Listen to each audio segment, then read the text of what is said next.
Are you a man looking for an intensive program to help you overcome your sexually addictive behaviors? Gateway to Freedom is your answer. Gateway to Freedom is a 3-day intensive workshop for men seeking to overcome sexually addictive behaviors. Whether married, single, or divorced, Gateway to Freedom will help men regain hope for a new life of purity and real contentment. The workshop is conducted by experts in the field of sexual addiction recovery. Your experts have over 35 years of combined experience. Read testimonials of workshop alumni at gatewaymen.com. Get all the info and register online at gatewaymen.com or call 1-800-49-PURITY. Hi, my name is Jonathan, and I'm the founder of the Gateway to Freedom Workshop. I want to personally invite you to be part of our next workshop coming up June 5th through the 7th in Texas. So call us today at 1-800-49-PURITY or visit gatewaymen.com.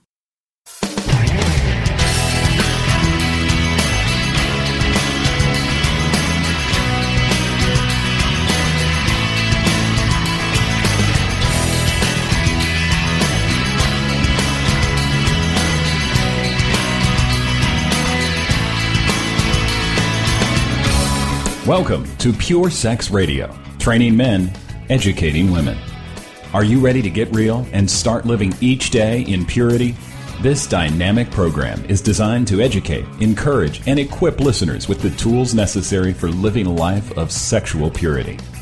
Pure Sex Radio brings you the best in mobile talk radio. Listen to real-life struggles, learn how to overcome lust, pornography, and sex addiction, and get serious about purity. Your hosts for Pure Sex Radio are Jonathan Doherty and Stephen Cervantes. Jonathan is the director of Be Broken Ministries and founder of the Gateway to Freedom Workshop for Men. Stephen is the founder of the Hope Counseling Center. Visit us online at puresexradio.com. And now, please welcome Jonathan and Stephen on Pure Sex Radio.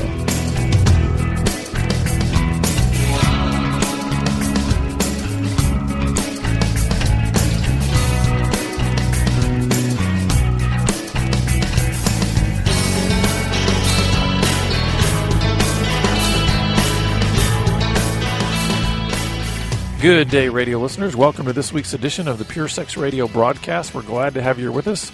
My name is Jonathan. I'm here with Stephen. Stephen, how you doing? Blessed today. Thank you, Jonathan. Excellent. Well, listeners, we want to let you know that we do these pretty awesome 3-day workshops for men. We've done them since 2008. We've seen hundreds and hundreds of men that have come through and really gained a new sense of hope and direction in their battle with pornography and lust.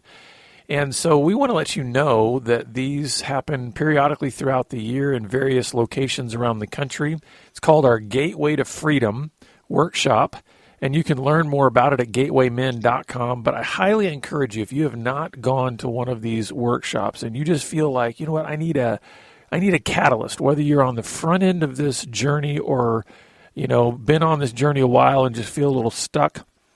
This is about helping men to catch a significant vision for what does it look like to be a man of integrity, a man who is fulfilling his purpose for which God placed him on the planet. And so, again, you can learn more at gatewaymen.com, or you can call us toll-free at 1-800-49-PURITY. So, Stephen, we're going to continue on in this conversation about belief. We still got a lot of good ideas that I think we could cover. So why don't you just tell us where we're going to be going this week? So let me just do the intro again from last time. We took a couple of ideas from a book that Gary Smalley wrote called I Promise, and it's about 5 commitments that are important to your marriage. It's like a pre-marriage book, but in this book, he talks about himself as a marriage researcher, and he said, I have shifted my thinking now so that whenever I'm working with someone, I'm always asking myself, what is the belief behind this action? Whatever you're doing is coming from a deep place within you. And so I'm trying to work from a deep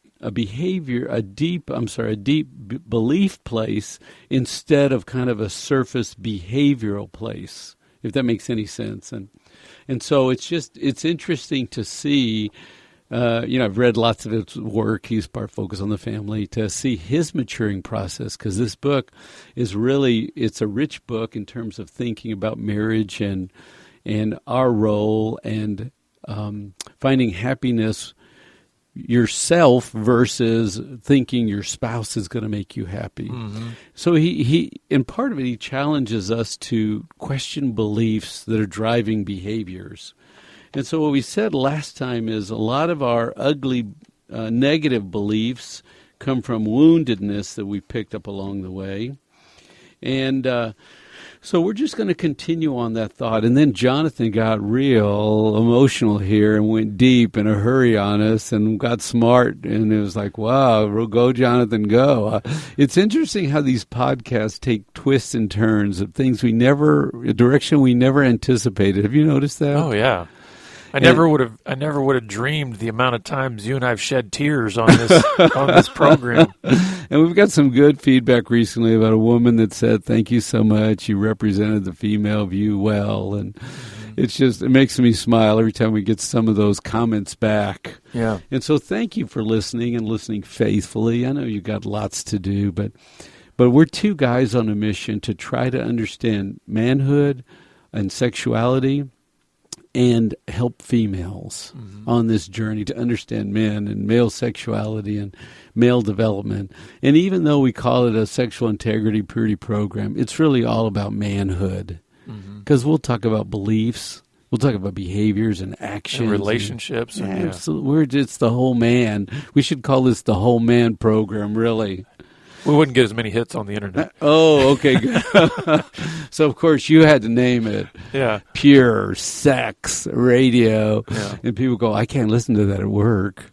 But if it was Whole Healthy Man Radio, I could listen to that. Anyway, I'm just giving you a hard time. So we're talking about beliefs and how beliefs drive all of us.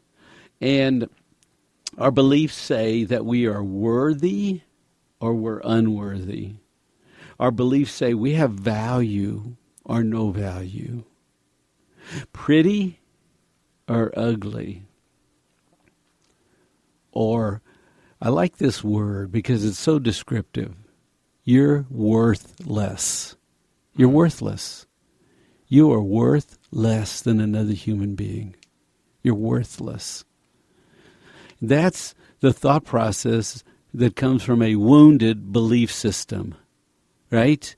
Because that's the conclusion from the pain and life and the experiences of being left alone, not trained or shaped as a child, not nurtured, encouraged, and blessed. Given your true identity, you're left to believe a false identity. Mm-hmm. Any thoughts? Well, as I'm looking at these words here, I guess I'm picturing environments, like home environments, where these things start to take shape. And as I think about that, I think, wow, there's such importance on home and family. And I'm thinking, we're getting more and more in a culture where there is more and more dysfunction in that environment. And brokenness in family, right? And so there's it's harder and harder to even help people have a picture of a context of family that has not got significant fractures in it and significant dysfunction. And sometimes that itself can add a whole new sense of shame, because a person comes out of an environment like that and then they go, I can't even imagine a healthy family. And then they feel a new sense of shame because they can't even imagine a healthy family. So I look at this and I think there's a pile-on effect that happens to these beliefs. You have an environment that's not conducive for helping you grow in terms of health and proper thinking about yourself and your worth. And then you add on to that the culture in which we live, where there's so many lies being promoted about, what you should believe, which is very humanistic and self-centered. And then you tack onto that, like we spoke about a couple of weeks ago, where then sometimes you step into a church and somebody tells you, you come last. because it's Jesus and then others and then you. And so I'm kind of like, where is a person going to find relief from these incredibly painful lies and beliefs that they've been carrying? And we thank you for listening, because we don't think we're the conveyor of all truth, but we do think we have some truths. And when we camp on our Heavenly Father and what He's told us and we pass that on, we hope it touches your soul. We hope that you find the place of rest in our programs, and we challenge your mind, but we nurture you deeply, such that you could look at yourself and say, I don't want to believe that anymore. I don't want to be that anymore. My belief system is so heavy. It's got such ugliness in it. I want to just lay it before the cross, and I want to know what my identity is and what the truth is and what I'm supposed to be saying that sets me free. I want that inner dialogue to replace my old belief system that came from my trauma. And remember what we learned, it's not what happened to you, it's your takeaway from your trauma. So that if somebody treated you badly and you concluded you're worthless, then you build on that worthlessness and you act on the worthlessness and you perpetuate. And I'm not minimizing what happened to you at all. Right. But I'm just saying you're carrying a belief system that's damaged and your life's not working. We're asking you to challenge your belief system. And I would, and I hope that one thing you can get out of this particular program is that you are welcome in our environment. You are welcome in our circle. And so no matter what's happened to you previously, no matter what you have experienced that has shaped many of those core beliefs that are that cause you to think that you are worthless and have all this shame, that we welcome you with open arms here. We would love to hear your story. We would love for you to be part of our circle, because we know that there are very few environments in our world today that are safe enough for you to be vulnerable, for you to be real, for you to actually open up that door to your soul that you've kept closed for so long, where all of these beliefs reside. And so we just want to, offer an open invitation to you reaching out to us and knowing that you will not be rejected by us, you will not be shamed, you will not be put on the curb, so to speak, for whatever has happened and whatever you believe. Because what we've learned is that beliefs, either right or wrong, get stronger over time. And so if you don't feel like you're worth much and then you don't get chosen for the team, well, it's because you're not worth much. And if they're going to have a party and everybody else got invited, but you didn't get invited, it's because you're not worth much. Or if somebody forgot to say something and told somebody else, well, it's because you're not worth. And so that belief just sits down there and gets harder and stronger. And then we see the world and we interact with the world from this filter of our own belief. And we live sort of a bent, warped a life that doesn't satisfy, doesn't work, isn't rich. The promises of God aren't true in that arena until you get to the place where you realize, man, this belief system is killing me. This is very different than what my Heavenly Father says about my identity and about His promises and what He wants for His creation and for who I really am. I got to find a way to, there's a principle called binding and loosing in the Bible. I've got to loose myself from this false belief. And I have to bind myself to a greater true belief. And I really appreciate your sharing with us your story last time. So, and maybe I can share a little bit of mine in this one. Yeah, and I just wanted to say on that particular point, one of the things that, because I definitely want you to share some of your story, I think that we've all experienced this one truth, this principle in life, but it really applies to what we're talking about here, and that is that we will always follow what we're focused on. You'll always move in the direction of what you're focused on. So think about it this way. We've probably all experienced this. You you got to get a new car, whether it's brand new or just new to you. You got to get a new vehicle. And so you go out and you do your research, and then you finally purchase this car that you've wanted, or that you're able to afford, in my case. And so you go out and you get this car, and what immediately starts to happen? You see that car everywhere. That's true. You never noticed it on the road before, but because now that you have one, you're focused on that car. That's what you focus on. You got this car. Now you see it everywhere. And so sometimes that's what happens. There's an awareness. Yeah. So like when you're saying, hey, you didn't get picked for the team, and there could be many reasons, but because you've been focused on your worthlessness, then you believe I didn't get picked because I'm worthless. And so we see our beliefs everywhere because that's what we're focused on, right? So if you've been, it almost becomes kind of a self-fulfilling prophecy.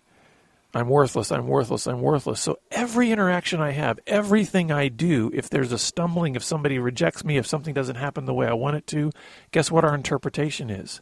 I'm worthless, I'm worthless, I'm worthless. So that's why over time I think that beliefs only get stronger and they're reinforced because it's what we are focusing on. The good news on that is when we start getting truth deep into our being and we get focused on that, guess what we start seeing? We start seeing love, joy, peace, patience. We start seeing these things around us that we didn't see before because we were so focused on the lies. So as we build this, I would go on to make another statement that goes like this. Shame lies are a doorway to understanding your belief system. Mm.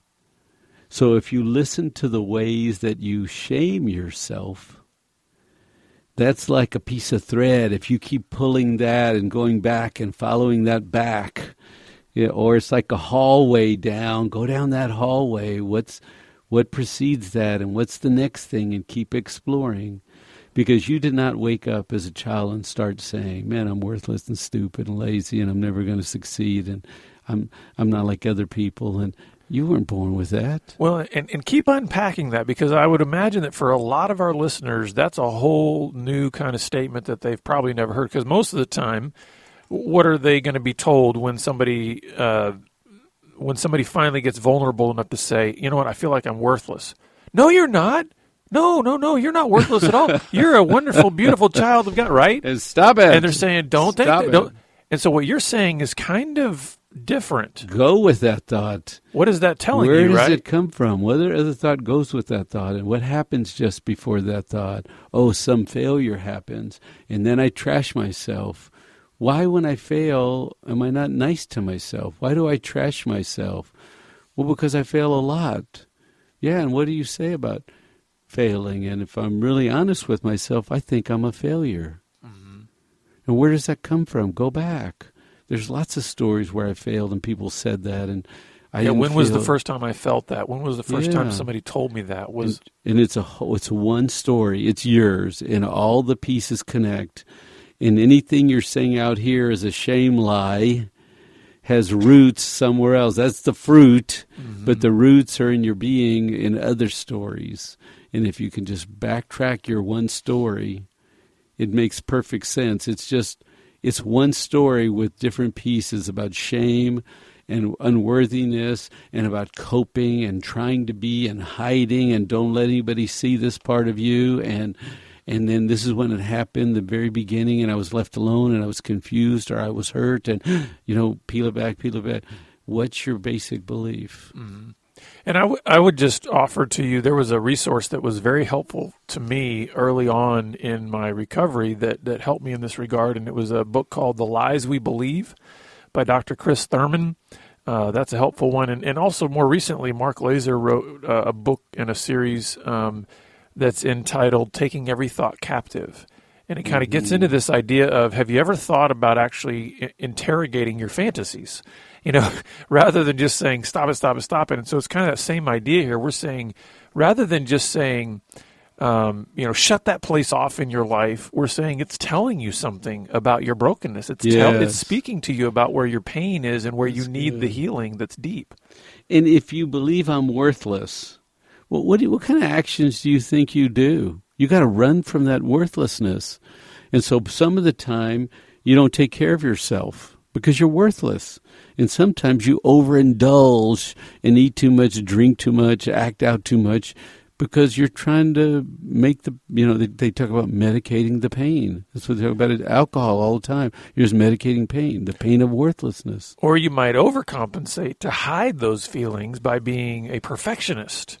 And then you're a pleaser. Is that how you think? You're looking at me, Well, I'm saying it can go one of two directions. That's true. You can be really bad, or you can be really good. You can get real stupid, or you can try to be rigidly good, right? And I think a lot of times what we see in the church anyway is we see people that go in that direction of perfectionism.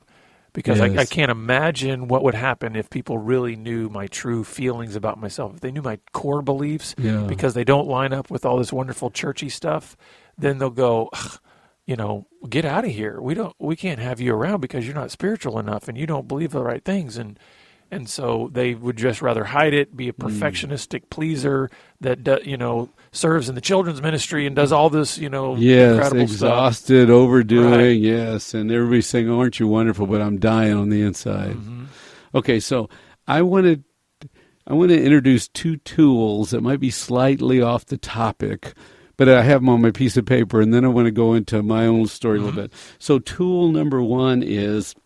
It comes from communication theory, and in communication theory, there's a statement that goes like this. You cannot not tell your story. You cannot not tell your story. Every time you open your mouth, you're going to tell your story. And what I'm saying is your belief is going to come up, any woundedness, any coping. If you listen to people, they will always tell you sooner or later they're going to hit on some of their woundedness and brokenness and struggle and all that. So remember what I'm saying. When you want to know, people will tell you because you cannot not tell your story, right? And so if we used you or me, I'm always talking about pleasing, and you hear pleasing and happy and good and went well, and in your case, what words would you hear when we listen to your story about control? Well, I think we could do this differently, or this really subtle kind of manipulation of.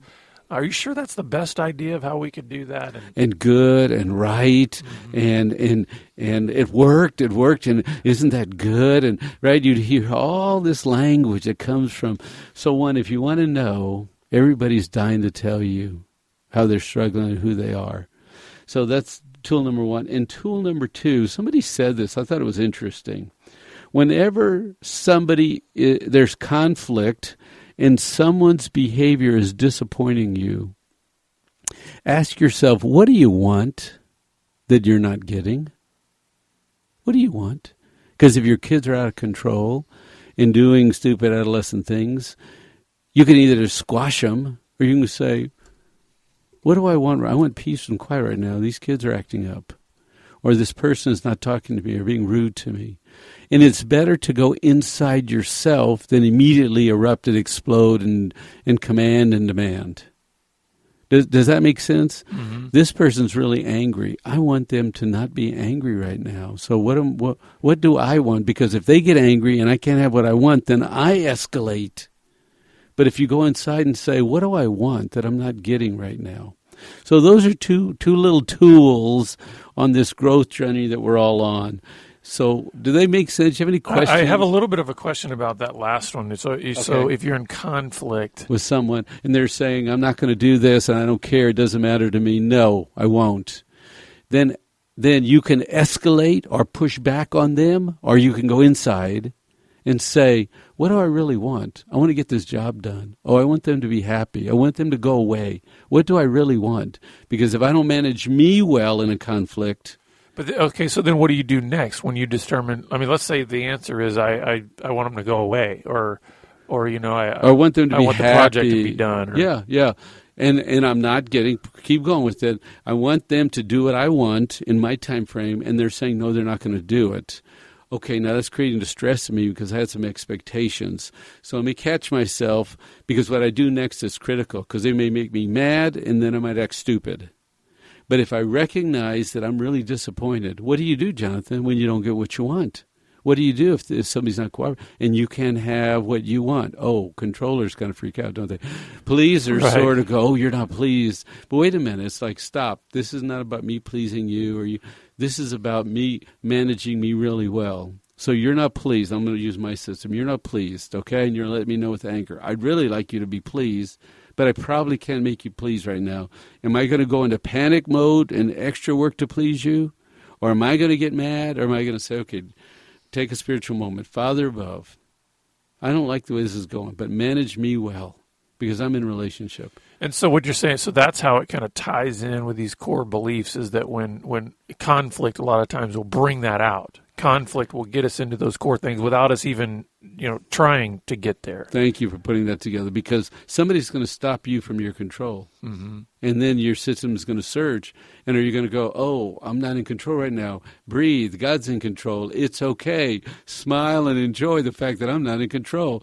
Because ultimately, this which leads into my story, which is the whole idea of pleasing and pleasing others and making sure everybody's happy because in my belief system, if you're pleased, then you're going to want me to stay close, and then I'm going to feel wanted and needed and connected because I don't want to be alone. Right. So I try really hard to get good responses. But now I have to, if you're not pleased, then there's no way I can please you. I have to catch myself. Oh, I want to be pleased. Done what I can. Can't be pleased. Breathe. Father, am I pleasing to you? I want to be pleasing to you. Am I good enough for you? Am I worthy? Right? Because this is my ultimate revelation is I want somebody to pick me for their team. I want to be somebody's boy. I want to be good enough. I want to be found favored. Right? And so there's such tightness and inclusion in that. I want to be right in the middle of the team. I want to be the best hitter on the team. I want everybody glad I'm on their team because I'm safe, right? But that's also true of our spiritual selves, right? I want to be on God's team, and I want to be found worthy, and I want to rest there, and I want to know that no matter whether I'm smart or dumb, strong or weak, that he still picks me as his boy. Mm-hmm. Because he said, this is my beloved Son, in whom I am well pleased. And he said that over his Son. He said that over creation. He said that over flesh. Right? He said that over the one that stood in our place. Right? That's what he did. He said that over us. You are my beloved, and in you I am well pleased. I don't want any more. You bring me all that you are, and that's all I want. And what I'm hearing here as we wrap up is that's what has to happen in order for these core beliefs to begin to be transformed. Is we have to have that sort of wash over us again and again and again. So when we're in those moments of conflict, or when we have these lies bubble up to the surface in these lies of these core beliefs that have been connected to our previous trauma and all this, is that these truths then have to be kind of put in there and over and over and over again. So like you're saying, man, when my people pleaser struggle comes to the surface and all these old beliefs about my worth is really kind of tied to people pleasing comes up, I have to be reminded, what does he say? I'm pleased with you. You're my boy. You're on my team. I picked you. You have to remember those things so that it's like I have an anchor. Yeah, and if somebody says, I don't pick you right now, I'm not going to be your friend. Like kids, I'm not going to invite you to my birthday party. I don't like you. Is that going to set me off? Right. Because what you just said was powerful. When the Father says, I pick you, I sacrifice, I paid for you, you're mine. Yeah. And that's what I love about church. We're told that over and over, right? We're the beloved ones. Mm-hmm. We are the bride. We're the church, right? We're the bride of Christ. Well, listeners, we hope you've been encouraged this week. And if you would like just some further encouragement on your journey, please contact us so that we can hear your story and help you along your way. And we look forward to having you back here again next week on the Pure Sex Radio broadcast. Pure Sex Radio is paid for by Be Broken Ministries. Visit us online at puresexradio.com.